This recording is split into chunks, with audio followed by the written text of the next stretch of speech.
I am doctor Vineet Kaul और आज मैं आपसे बात करना चाहता हूँ नेक लम्प्स या नेक स्वेलिंग के बारे में, यानी कि गर्दन में कोई गांठ होना या फिर कोई सूजन आना। क्यों होते हैं हमारे नेक लम्प्स या नेक स्वेलिंग क्यों बनती है? देखिए, पहले तो ये जानना जरूरी है कि नेक जो है, हमारी जो गर्दन है, it is a very complex part of our body. यहाँ पे बहुत सारे ऑर्गन्स हैं जो हार्मोन्स प्रोड्यूस करते हैं, जैसे कि थायराइड ग्लैंड है, पैराथायराइड ग्लैंड है। यहाँ से बहुत सारे ब्लड वेसल्स जाते हैं जो ब्रेन में ब्लड सप्लाई करते हैं, इंपॉर्टेंट एरियाज को ब्लड सप्लाई करते हैं, मसल्स है और बहुत सारे टिश्यूज एंड नर्व्स निकलती हैं। तो ये नेक जो है बहुत इंपॉर्टेंट और बहुत कॉम्प्लेक्स पार्ट ऑफ बॉडी है।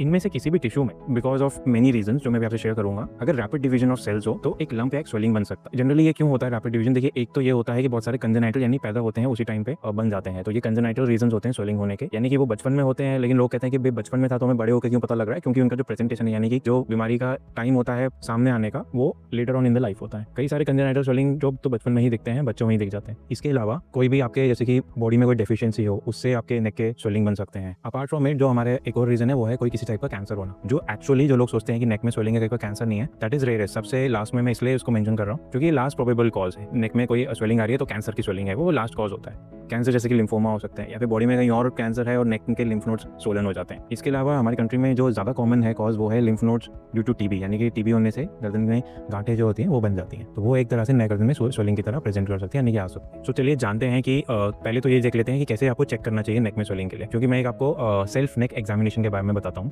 देखिए, आपके गर्दन में बहुत ईजी है सेल्फ नेक एग्जामिनेशन करना। आप पहले अपने नेक को ऐसे ऊपर करिए और मिरर के सामने खड़े होकर देखिए कोई एक्सटर्नली कोई आपको ऐसे कोई स्वेलिंग दिख तो नहीं रही है।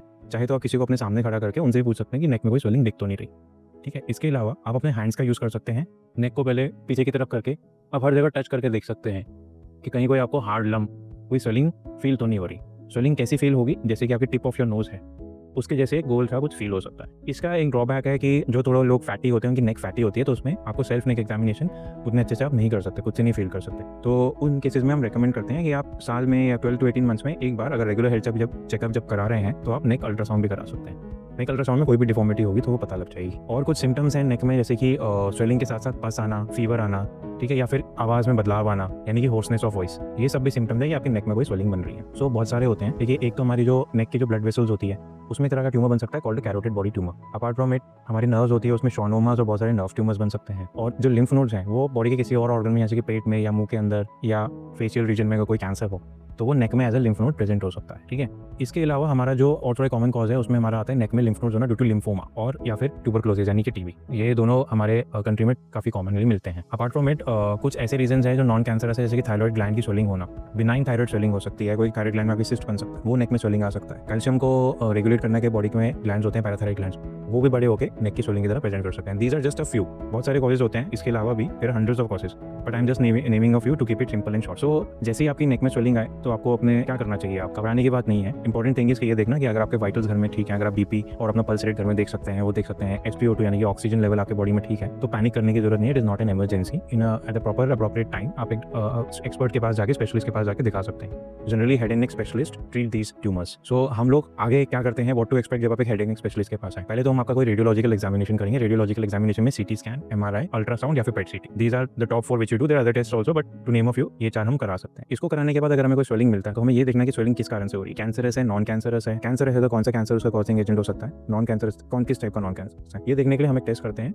Fine needle aspiration cytology.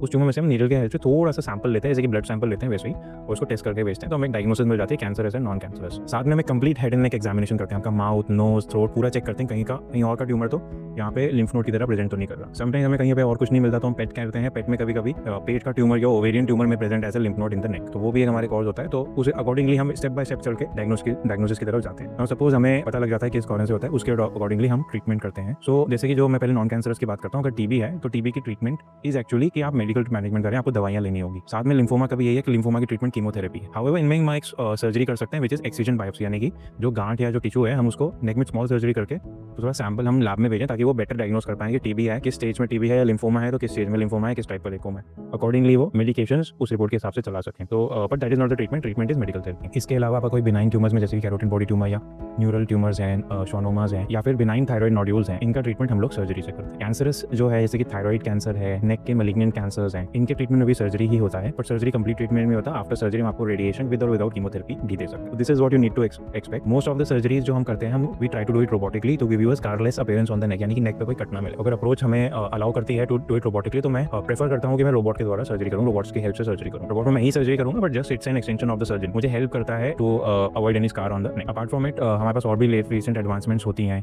जैसे कि इंट्राऑपरेटिव नर्व मॉनिटरिंग है, हमारे पास autofluorescence and ICG guided fluorescence technology है। ये सब चीज़ें हमारी जब ट्यूमर निकाल रहे हैं तो बाकी का जो नॉर्मल टिश्यू है उसको ना डैमेज करें, उसमें हेल्प करती। तो ये हमारी ट्रीटमेंट जो भी आपके बीमारी उसके हिसाब से होगी। उसके बाद रिकवरी यू कैन एक्सपेक्ट कि 10 डेज में आपके जो भी यहाँ पे कहीं पे भी कट हो वो आपका हील हो जाएगा, और you can expect to go back to work in say around 2 weeks. और कोई मेजर प्रॉब्लम्स नहीं आती है नेक की सर्जरी में। ये बहुत ही सेफ सर्जरी हो गई है, एंड कोई मेजर कॉम्प्लिकेशंस नहीं है, और अपनी नॉर्मल एक्टिविटी भी आप जैसे कि ऑफिस वर्क, होमवर्क, वो आप 2 वीक्स बाद घर पे रिज्यूम कर सकते। So that is all about neck lumps and neck swellings and there management, यानी कि उनकी ट्रीटमेंट कैसे करी जाती है। अगर आपको कोई भी क्वेश्चन है तो you can reach us at the contact info given below. Thank you.